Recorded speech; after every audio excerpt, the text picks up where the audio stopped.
Assalamualaikum warahmatullahi wabarakatuh. Waalaikumsalam. Waalaikumsalam warahmatullahi wabarakatuh. Nampangkeun wasta abdi Saputra Winata ti kelas MIPA 4. Di dieu abdi bade ngawawancara Pun Rama kangge tugas bahasa Sunda. Ya, mangga. Nun. Pak, nomor 1. Naon padamelan itu teh?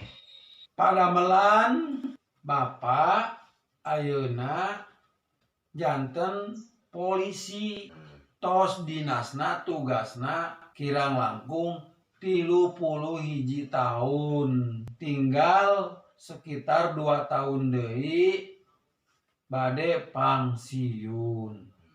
Nomor 2, Pak.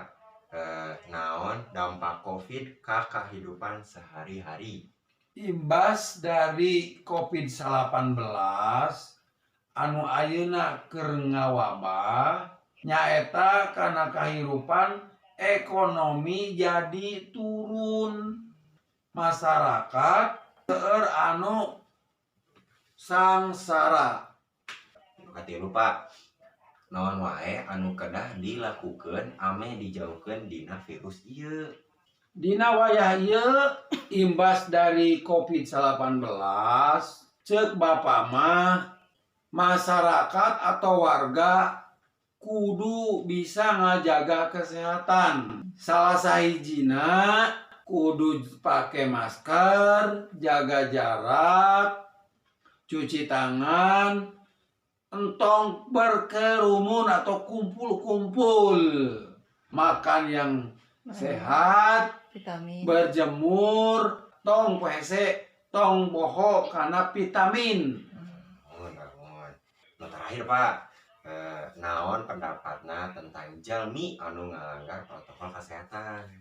Jalama anu ngalanggar kana protokol kesehatan COVID-19 dina aturan gubernur, presiden, bupati, jeung ti pihak polisi, kepolisian, salah sahijina anu jadi sangsina atau karugianana masyarakat teu make masker pasti ditindak secara fisik, disudi piwarang push up atau didenda berupa uang atau disuruh kerja sosial nyapu-nyapu di masjid atau di kantor-kantor.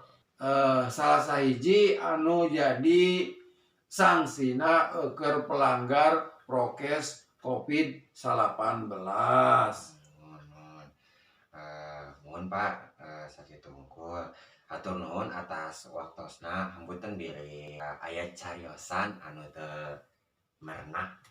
Sami-sami Bapak oge dimaklum di mana sepengetahuan Bapak sakauninga Bapak kira-kira mung sakitu. Ya, siap. Wassalam. Assalamualaikum warahmatullahi